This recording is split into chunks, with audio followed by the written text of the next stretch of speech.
All right, let's begin with two important names who shaped early Victorian prose, Walter Savage Landor and Thomas Carlyle. Let's start with Landor. Walter Savage Landor, born in 1775, was a poet and prose writer, but he's best remembered for his 5-volume masterpiece, Imaginary Conversations. That's the one that often comes up in exam. These volumes were published between 1824 and 1829 while Landor was living in Florence with his family. For a time, he even stayed in the Medici Palace, later moving to the Villa Castiglione. Now, Imaginary Conversations is exactly what it sounds like, imagined dialogues between great historical and literary figures.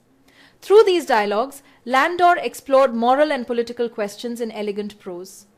Even though he is not as widely read today, his work represents a bridge between the classical restraint of the 18th century and the moral seriousness of the Victorians. But now let's move to the giant of Victorian prose, Thomas Carlyle. Carlyle was born in 1795 in Scotland, and he became one of the towering essayists, historians, and philosophers of the 19th century. He is considered a leading writer of the Victorian era, and that phrase, leading writer of the Victorian age, has been asked in exam. Carlyle began by translating German works. His early success came from spreading German literature in England. In fact, one of his first major works was his translation of Goethe's Wilhelm Meister's Apprenticeship in 1824, followed by The Life of Friedrich Schiller in 1825. Both of these are key exam points.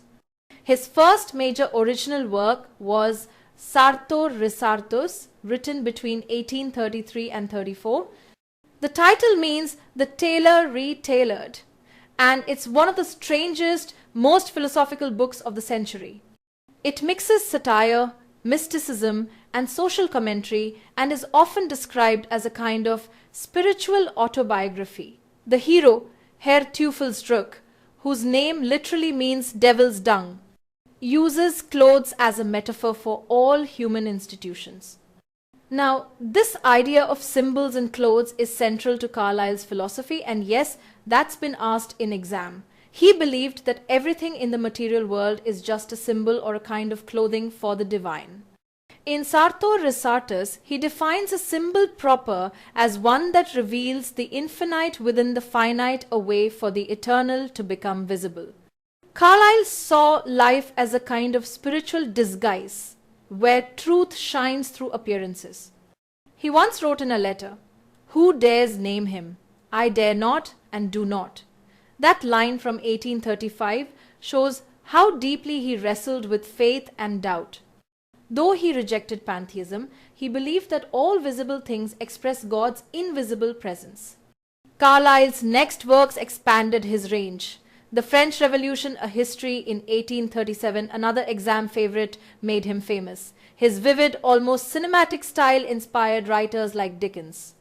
Then came On Heroes, Hero Worship, and the Heroic in History in 1841, where he argues that history is driven by great individuals, the heroes who embody divine purpose on earth.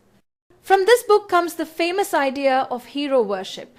He once wrote, "He who discovers no God whatever, how shall he discover heroes?" The visible temples of God. That's a line worth remembering for exam. He followed it with Past and Present in 1843, where he contrasted medieval faith with modern industrial chaos. His writings like Chartism, Latter-day Pamphlets, and occasional discourse on the Negro question all tackled social and political issues with moral intensity. In fact, Carlyle is credited with raising what came to be called the condition of England question, the debate over poverty and inequality during the Industrial Revolution, another phrase often tested in exam. Carlyle's unique writing style, full of Germanic inversions and passionate bursts, became known as Carlylese, a term that's definitely been asked in exam.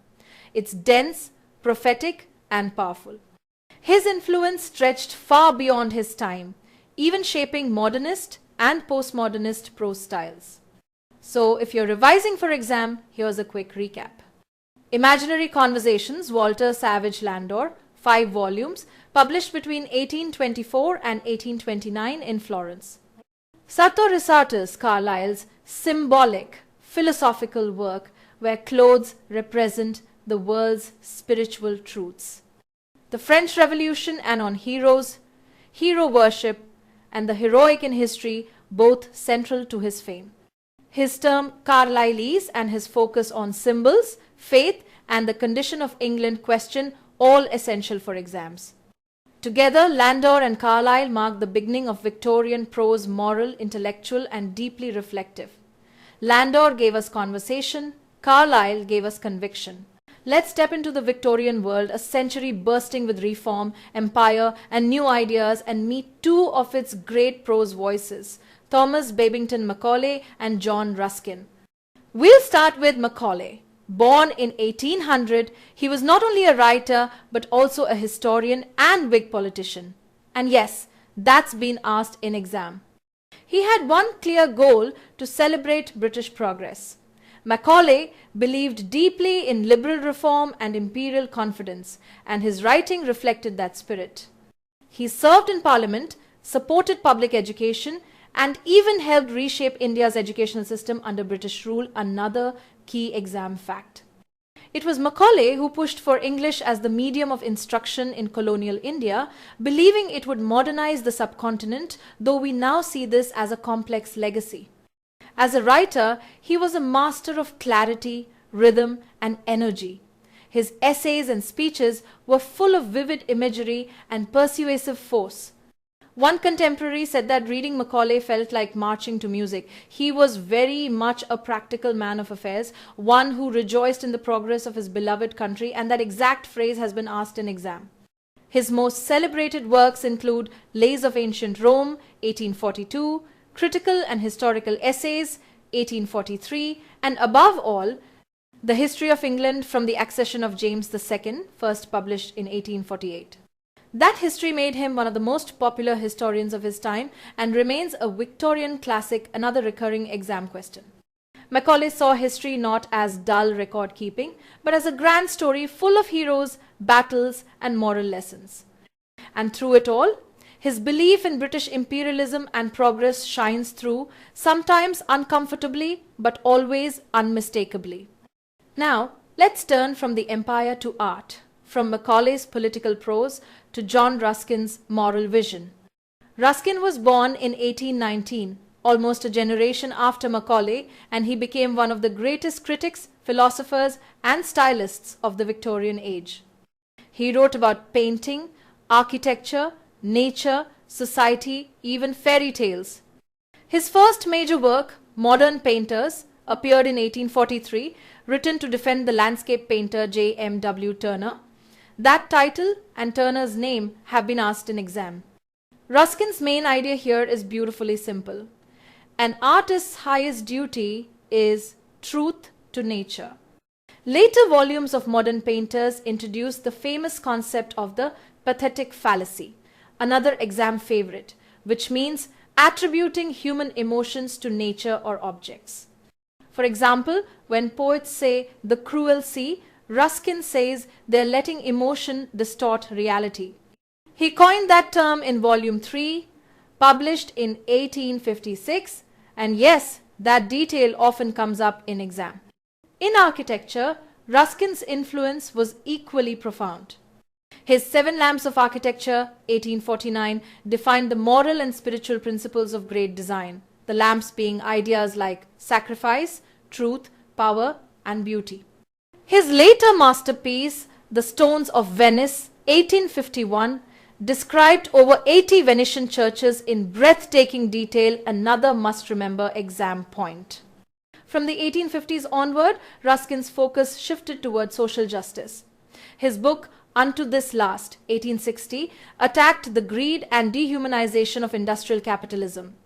It is not that men are ill-fed, he wrote, but that they have no pleasure in the work by which they make their bread. That exact line and his message profoundly inspired Mahatma Gandhi, who translated it into Gujarati as Sarvodaya, or universal uplift. This connection between Ruskin and Gandhi has been asked in exam repeatedly. Ruskin later became the first Slade Professor of Fine Art at Oxford in 1869 and founded the Ruskin School of Drawing.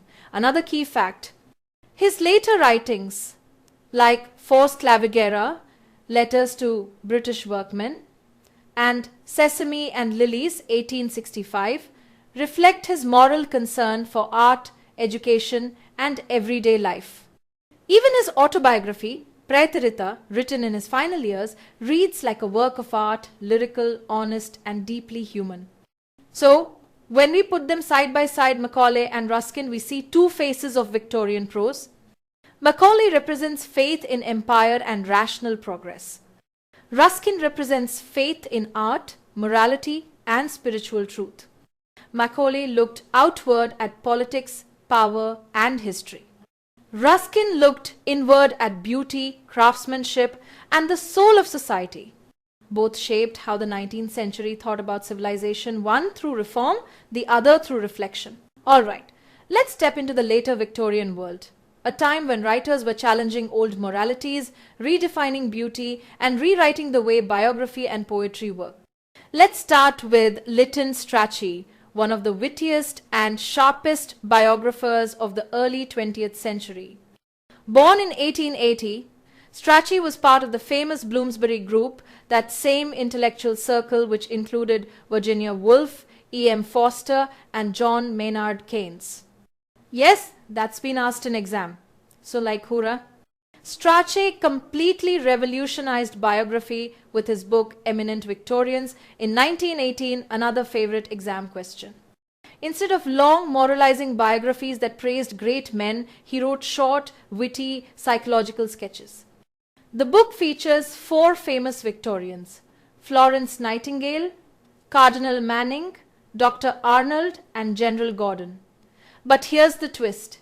Strachey doesn't glorify them. He punctures their legends, showing their contradictions and human flaws through irony and humor. This satirical style was shocking at the time, but it made Eminent Victorians a landmark. It's now considered the beginning of modern biography, written with insight, wit, and skepticism toward Victorian moralism. Now let's turn to Walter Pater, one of the great voices of the aesthetic movement.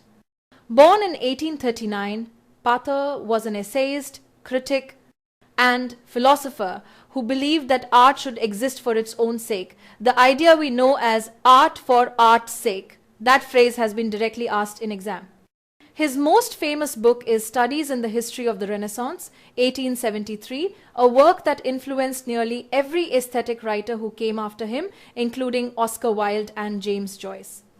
Pater argued that life itself should be lived as a work of art, a series of beautiful, fleeting impressions. His writing combined scholarship with poetry, turning criticism into something imaginative and lyrical. He also discussed the difference between good and great art. Great art, he said, serves humanity and expresses universal truth. Examples include the Divine Comedy and Les Miserables, and his reflections on imaginative prose writing that can capture the complexity of modern life shaped modernist style later on.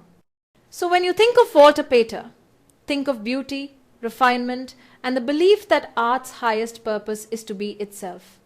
Now, meet Algernon Charles Swinburne, the fiery musical poet of rebellion and passion. Born in 1837, Swinburne was educated at Eton and Oxford, where he shocked nearly everyone with his verse.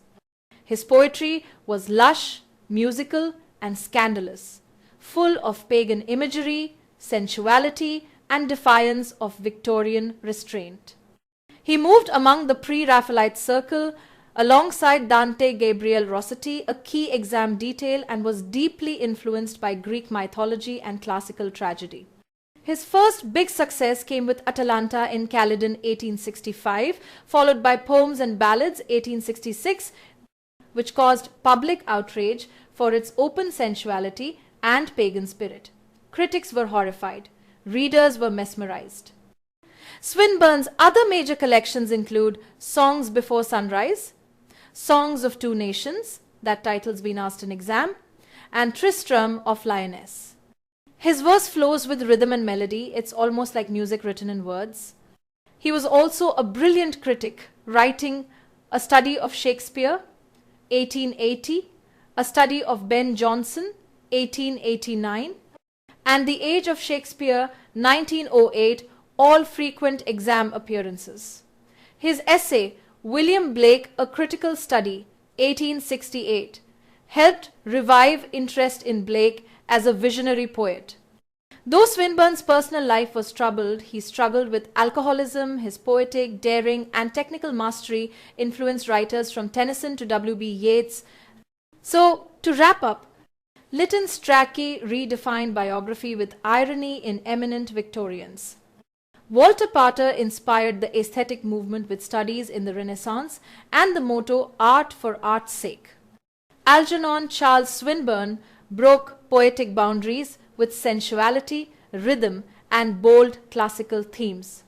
Together, they represent the last shimmer of Victorian brilliance, a bridge between the moral certainties of the 19th century and the bold modernism of the 20th.